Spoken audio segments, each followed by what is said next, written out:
Y arrancamos Periodismo Joven con un tema muy especial, sin duda. La alimentación, la educación son parte primordial de todo país, de toda niñez y de toda juventud. Y algo muy importante para preguntarle a nuestros candidatos qué van a hacer con la educación, qué medidas van a tomar. Y de esto nos va a hablar una invitada especial que llega desde UNICEF para comentarnos acerca de esto. Realmente bastante importante. Cintia Brizuela, bienvenida.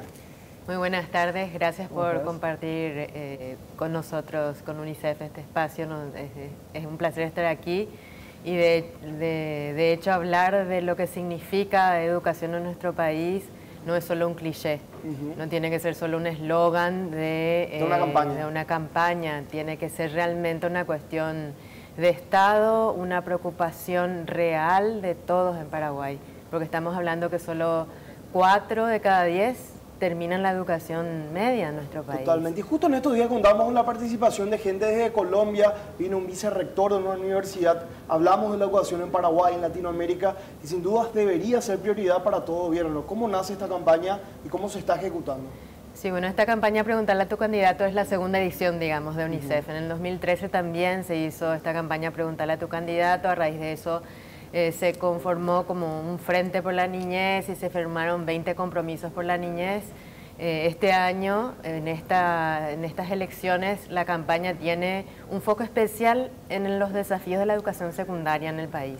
La educación secundaria comprende el tercer ciclo de la educación escolar básica y la educación media. Entonces, hoy tenemos esa cifra alarmante que solo el 40% de nuestro país alcanza el potencial mínimo de desarrollo. Y antes de hablar de mayores datos, estamos viendo imágenes del show de Cachiporros durante el Festival Asunción, y un evento que seguimos muy de cerca, y ellos formaron parte de esta campaña. De hecho, dieron un mensaje muy potente en pleno show. Contanos un poco acerca de cómo fue esto, ustedes se acercaron. ¿Cómo lograron esto hacer con Cachiporros? Sí, fue un hito que nuestros colegas de comunicación, del área de comunicación de UNICEF, se acercaron a varias bandas. Enseguida aprendió Cachiporros con esta idea y tomaron la iniciativa de no solo hablar al respecto, sino de mostrar y demostrar en el escenario qué pasa cuando una banda solo funciona con el 40% de su potencial. Empezaron a dejar de tocar, salían del escenario, se acabó la música, cortaron la música, y el mensaje muy claro, que solo 6 de cada 10 terminan y que algo tenemos que hacer al respecto. Y hay que preguntarle a nuestros candidatos qué proponen para esta situación. Con respecto a ese punto, ¿cuál cree usted que son las herramientas necesarias con las que deben contar los candidatos como para ir remediando este déficit que tenemos en educación? Bueno, la primera cosa es que necesitamos evidencia. Evidencia clara quiere decir todos los estudios que se están llevando a cabo, las estadísticas son muy importantes, analizar las causas de la deserción escolar, porque la deserción escolar se da en su mayor escala en la transición del 6º al 7º grado. En el 7º grado, el 50% de nuestros jóvenes abandonan la escuela. Pero ya empieza en la primera transición. Nosotros tenemos datos y un análisis y varios estudios. Hay un estudio nacional sobre perfiles de exclusión educativa que muestran que el primer problema, el primer cuello de botella de la educación, de donde se generan estos problemas que después ocurren en la deserción, empiezan en la primera transición, del preescolar al primer grado. Ya ingresan muchos niños, no tienen el preescolar ni preparación previa para ingresar al primer grado, ingresan al primer grado, le hacemos repetir, hay una sobreedad en la transición. Cuando llegan ya al 6º grado, llegan con 2 o 3 años de sobreedad, y al pasar al primer año, al 8º grado, al 7º grado, donde les dije que teníamos la pérdida del 50%, le cambiamos la estrategia pedagógica, le cambiamos la cantidad de asignaturas, hay una exigencia mayor y en ese momento entonces decide el joven que va a abandonar la escuela porque viene fracasando durante varios años en el sistema escolar. No solamente es muy frustrante, si ya su familia tiene necesidad de que aporte económicamente a la familia. Ese es el primer factor de deserción, es la situación socioeconómica de la familia. Entonces hay que hacer, ¿qué tiene que pasar para que cambie esta situación? realmente la educación tiene que ser una causa nacional, porque lleva tiempo. Una reforma educativa, hay que rever lo que está pasando ahora, no está funcionando. Entonces, no está funcionando porque estamos expulsando de nuestro sistema educativo a jóvenes entre 12 y 15 años. Hay como un empuje del sistema, o se quedan y apenas terminan, o salen del sistema y empiezan a trabajar. Entonces hay una situación socioeconómica que hay que revisar el sistema educativo para ver que la pedagogía sea más apropiada. Hay que también tener sistemas de reinserción escolar y un apoyo académico, un apoyo diferente, un apoyo también a las familias en la primera infancia, porque no están preparados, no alcanza su máximo desarrollo el niño antes de ingresar a las escuelas, y hay muchos factores que tienen que ver con eso. Entonces no es solo un problema de educación. Ahora, desde su punto de vista en general, la expectativa que tienen con esta campaña, ¿creen que van a llegar al punto principal? Porque todos sabemos que digámosle que los candidatos a la presidencia siempre en esta etapa de elección, sí, vamos a tratar, vamos a hacer esto, pero cuando llegan se olvidan totalmente de las promesas que hicieron.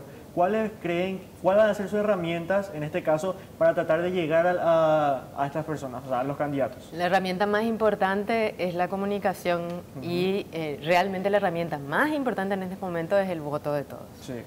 Nosotros estamos dando una confianza a alguien para hacer, si es que elegimos realmente pensando qué es lo que nos proponen, y eso que nos propone realmente es lo que pensamos que va a llegar a disminuir la brecha de inequidad que hay, porque cuando estamos hablando de altísima deserción y estamos viendo que el quintil más pobre tiene solamente un promedio de 3 años de escolaridad, es alarmante en nuestro país. No puede ser así con todo el bono demográfico que tenemos que despegar como país en este momento.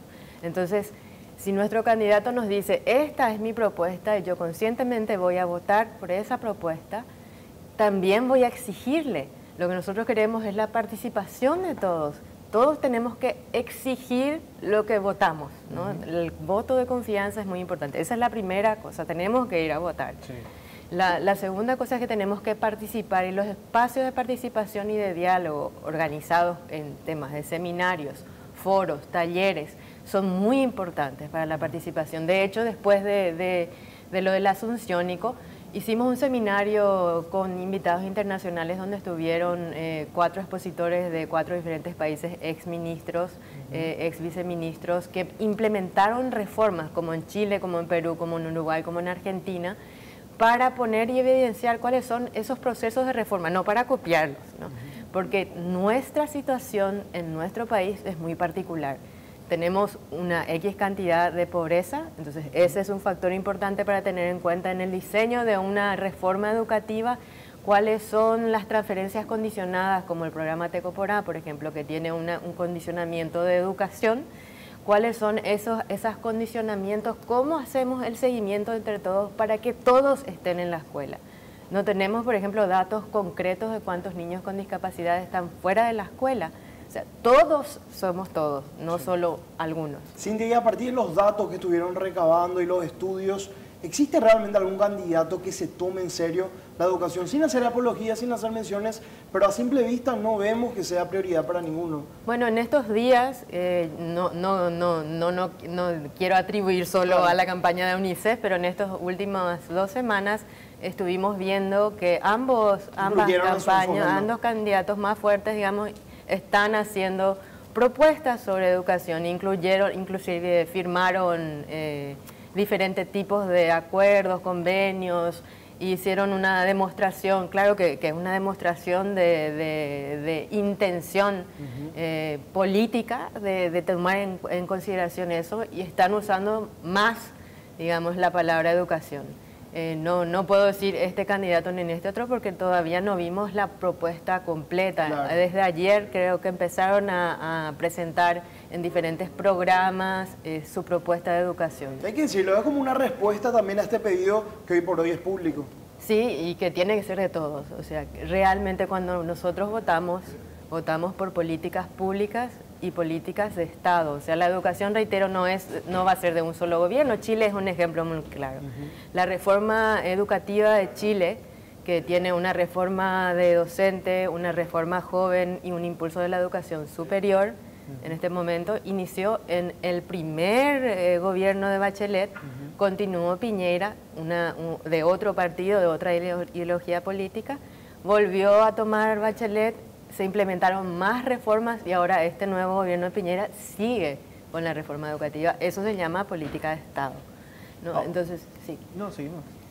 No, que eso es lo ideal, o sea, eso sería lo que nos ayudaría a impulsar, porque una reforma educativa, para ver el resultado de una reforma educativa, tiene que pasar por lo menos una cohorte completa. ¿Qué es una cohorte completa? Son los 12 años obligatorios de escolaridad de una persona durante su ciclo de vida. Entonces hay que estudiar qué está haciendo el sistema educativo antes de que ingrese, durante para retenerlo y cómo sale. Entonces recién después de 12 años se puede decir esta reforma funciona, esto no funciona. Este es un momento clave. El propio ministro de Educación en este momento está pidiendo revisión de la reforma educativa anterior y una propuesta. Ya escuché palabras como transformación, hasta revolución educativa, estuve escuchando en algunos candidatos hablar, pero es algo así que tiene que ocurrir, pero eso no ocurre porque solo una persona lo dice. Eso no, porque ocurre, queda en el discurso. Claro, pero eso ocurre cuando existen varios sectores de diferentes, valga la redundancia, en sectores del sector privado, del sector público, de los propios adolescentes, del propio sector joven, del sector joven organizado, del sector joven desorganizado, de escuchar la voz de las personas. Entonces, esa voz es la que tenemos que levantar por la educación. Ese es el objetivo principal de esta campaña, es de que no solo poner la educación en los eslóganes políticos de los candidatos, sino en las propuestas realmente de los candidatos. Eso es lo que estamos buscando. Creo que estamos consiguiendo, hemos tenido muchas réplicas, muchas preguntas, muchas visitas a nuestra página, muchas réplicas de lo que Cachiporro estuvo haciendo y que fue una genial demostración. Sí. Y hay mucha réplica, tenemos algunos spots de radio que están siendo replicados en las redes sociales, de un equipo de fútbol que se queda solo con el 60% de sus jugadores. Dijeron, hoy perdimos 10-1 nomás, pero bueno, nunca van a poder ganar con el 60% fuera, solo jugando con el 40%. Entonces, esa es un poco la idea también. Si una empresa no puede funcionar con 40%, funciona, pero no funciona bien. No es competitiva con las empresas de afuera del país, ¿no? Un país que funciona con 40% de sus jóvenes, imagina todo lo que está perdiendo, porque la riqueza más grande que tiene un país son sus personas, es el capital humano. O sea, no importa cuál sea la infraestructura es importante, pero no es el tema más importante. O sea, que una escuela se caiga es realmente alarmante, porque se usó mal el fondo que se tenía que usar para esa escuela. Eso sí es alarmante, obviamente nos tenemos que escandalizar, pero el escándalo más grande es que el capital humano, más allá de la infraestructura, no está siendo desarrollado en nuestro país. Y estamos por alcanzar el tope de nuestro fondo demográfico. Entonces, realmente tenemos que hacer algo por la educación. Hablabas hace rato de la importancia que tienen los seminarios, los foros, en este proceso de ir mejorando la educación. ¿Tienen planeado la realización de otros seminarios, de otros foros en los que podamos participar para ser también partes de este proceso? Sí, vamos a ir creando a medida que se vayan desarrollando las demandas. Estamos trabajando con el Ministerio de Educación. De hecho, todos los informes, reportes, análisis, estadísticas son estadísticas oficiales. El trabajo es un trabajo mancomunado con el Ministerio de Educación y Ciencias y vamos a impulsar varios otros seminarios una vez que las autoridades nuevas sean electas, durante el proceso de transición, después del proceso de transición. Esa es un poco la metodología de participación también, porque hay que escuchar las voces de la gente. El ministro está haciendo varias reuniones con todos los niveles, preguntando, ¿ustedes creen que es necesaria la reforma educativa en Paraguay? y todo el mundo le dice sí. Obviamente. Entonces hay que ir dando ese paso, nosotros vamos a ir acompañando ese paso de hacer la revisión de la reforma anterior, de tomarnos el tiempo como país, de incluir a todos los sectores y de ir haciendo una nueva reforma acorde al modelo, porque el modelo lo decide el país, Claro. Sí. de acuerdo a sus características y sus necesidades. Ahora una pregunta que me hago es, los candidatos a la presidencia obviamente ya confirmaron su presencia, porque sabemos obviamente el caso que se dio cuando los jóvenes de la Universidad Nacional de Asunción quisieron hacer un debate y se suspendió porque uno de los candidatos se ausentó. ¿Ya está confirmada la presencia de los candidatos o aún no? En realidad, en el seminario anterior estuvieron los equipos de los, no estuvieron los candidatos, pero estuvieron los equipos de los candidatos en el grupo de 500 personas que estuvo en el seminario. Luego de las elecciones, ya va a ser el candidato, el presidente electo, sería el equipo del presidente electo. Vamos a continuar con el acercamiento y la abogacía en el proceso de transición. De hecho, estamos apoyando al Ministerio de Educación en la elaboración de estos estudios, investigaciones y reportes. Entonces vamos a continuar haciéndolo con el sea quien fuera el equipo electo después del 22 de abril. Y hablando de estos factores demográficos específicamente, el mayor grado de deserción entonces está en las zonas rurales. Está en las zonas rurales. ¿Cuáles son los números que hablan de eso? Depende, otra vez, por departamentos. Caguazú es el departamento que tiene mayor deserción. Estamos hablando de aproximadamente 1 de cada 10 termina la secundaria. Si nos vamos a realmente grave. Alto Paraguay es otro departamento, sobre todo en las comunidades indígenas. Ahí no alcanzamos a 1 de cada 10. Tienen un promedio de 3 años de escolaridad.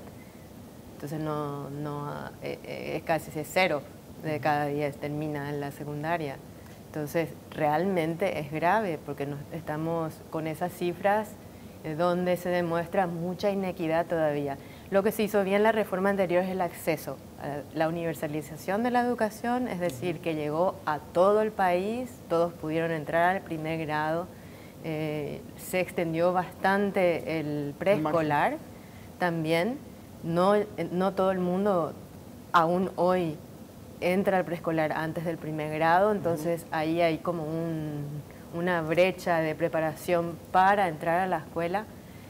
Ahora hay kindergarten, jardín 3, de salitas de 3 y de 4, o sea, desde los 3 años de edad hay servicio que está implementándose de a poco, pero eso de a poco es solo en algunos departamentos y en las ciudades cabeceras de estos departamentos. Sigue siendo un factor de exclusión ser pobre y vivir en el campo. Ahora, ¿qué pasa cuando los jóvenes son el problema, digamos? Porque yo siempre me pongo la teoría de que si tenemos una buena educación, pero los jóvenes, porque sabemos que hay muchos casos en los cuales los jóvenes no quieren estudiar, que se pasan haciendo otras cosas. Yo lo vi que en carne propia, digamos, con mis compañeros, ya que el año pasado terminé el colegio. Ahora, ¿qué pasa en ese caso cuando la educación es buena, pero los jóvenes son los que no quieren estudiar?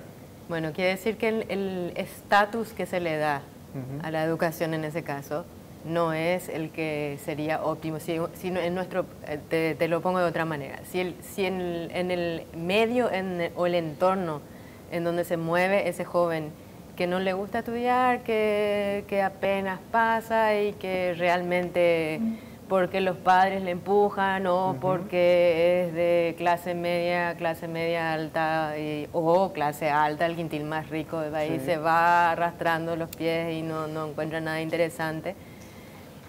El estatus que en su medio, que los otros jóvenes al salir le dan, o los propios adultos que le rodean, no le hacen sentir que la educación es lo más importante.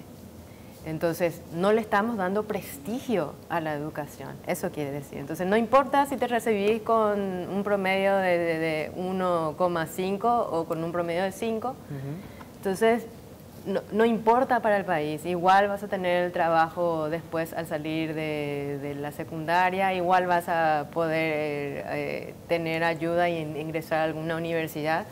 igual vas a poder hacer. Entonces, si da igual, ¿para qué esforzarse?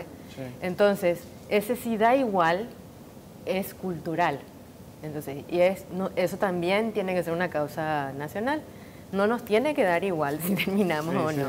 Entonces, ese es el otro inconveniente, el salir de la escuela temprano porque tienen que trabajar o tenés que traer dinero a la casa o tenés que hacer otra cosa porque tu entorno social te lo exige. La presión social cuando uno tiene 15, 16, 17 años es muy fuerte, ¿verdad? Sí. Ustedes me pueden decir, sí, les miro a ellos dos. Claro. No te miro. Sí, totalmente. Pero la presión social que uno tiene en adolescente encima piensa que nadie le entiende y porque realmente los adultos no hacemos, no nos comunicamos suficientemente para decir sí entendemos y sí nos importa y sí es sumamente importante la adolescencia y es sumamente importante estudiar, pero también hay que revisar el currículum. Porque ¿qué hacemos con nuestro currículum actualmente? Es como si fuera que te sentás en una silla de un tren bala y pasan las estaciones a toda velocidad, pasa matemática, pasa ciencia, pasa estudios sociales, pasa literatura, pasa... Claro, y ya quedó. No, y pasa, así a la semana pasan 22 asignaturas y en la semana siguiente el profesor entra. Y para los que entendieron o más o menos se acuerdan, es súper aburrido porque el profesor se pasa de las 2 horas que tiene, se pasa 1 hora y media recordándoles a todos qué es lo que pasó la semana pasada, porque si no, no se acuerda. Entonces, cuando tenemos esa clase de proceso en el siglo XXI, donde todo es así alrededor, entonces obviamente también hay un ejercicio de nuestro cerebro que tiene que ser diferente ahora en nuestras aulas. Hay mucha literatura sobre la neurociencia y el desarrollo de nuestro cerebro en la adolescencia, que es la segunda ventana, y la segunda ventana de cambiar cómo crecemos y cómo pensamos, porque la primera y la más importante es de 0 a 3 años. Y casi que podemos decir que si es que no desarrollamos el cerebro de 0 a 3 años, que todo está perdido, digamos, porque es el momento donde crece el 80% del cerebro, de donde se establecen todas las sinapsis, que son como resortecitos literalmente eléctricos dentro de nuestro cerebro que desarrollan nuestro pensamiento. La segunda oportunidad es en la adolescencia, entre los 10, 11, 12 años hasta los 15, 16, 17 años es la segunda oportunidad de cambio completo del cerebro, donde la abstracción y la adultez vienen. Es decir, donde nuestra sinapsis elegimos conscientemente dónde reacomodar nuestro proceso y nuestro cerebro se arruga de manera diferente y después ya no cambia más. Después, claro, después el conocimiento va creciendo, después nuestro poder de abstracción es más grande, después vamos comprendiendo mejores cosas, podemos explicar más, podemos estudiar más. Pero tiene que haber una base. Pero esa base está allí, entonces eso tenemos que poner en nuestras cabezas de adultos lo importante que es decirle a nuestros hijos cuán importante es la educación o cuán importante es ¿qué tenemos que hacer? Sentarnos a leer, agarrar... Ejercitar. Estoy en ABC, entonces agarrar el diario ABC de hoy, sentarme... El crucigrama que está en la parte de entrenamiento. No, pero la lectura compartida tiene hace desarrollar el cerebro, la mente de una manera muy diferente. Sí. La lectura compartida, antes de que empiecen a leer y a escribir, es decir, contarle un cuento a tu hijo, leerle.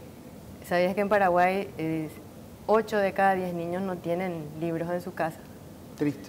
Entonces, eso también es un motivo de deserción escolar a los 12, 13 años. Y UNICEF también va a hacer el seguimiento entonces al presidente que gane, al próximo gobierno. ¿Hay un compromiso? Hay un compromiso, ese es nuestro compromiso. Eso se llama abogacía. Vamos a seguir haciendo la abogacía por la educación adolescente, que es la educación secundaria que empieza desde los 0 a 3 años. Y se hace un fuerte énfasis y justo en el momento donde el 50% de nuestros jóvenes en nuestro país salen de la escuela ¿Qué pasa con eso? No, hay que preguntarle a nuestro candidato y nosotros tenemos que pensar y tenemos que votar. Cintia Brizuela, muchas gracias por acompañarnos. Ojalá que el mensaje en la gente, sobre todo, también el próximo presidente. Ojalá que sí. Y no dejemos que la educación sea un cliché, sino que la educación tiene que ser una causa nacional.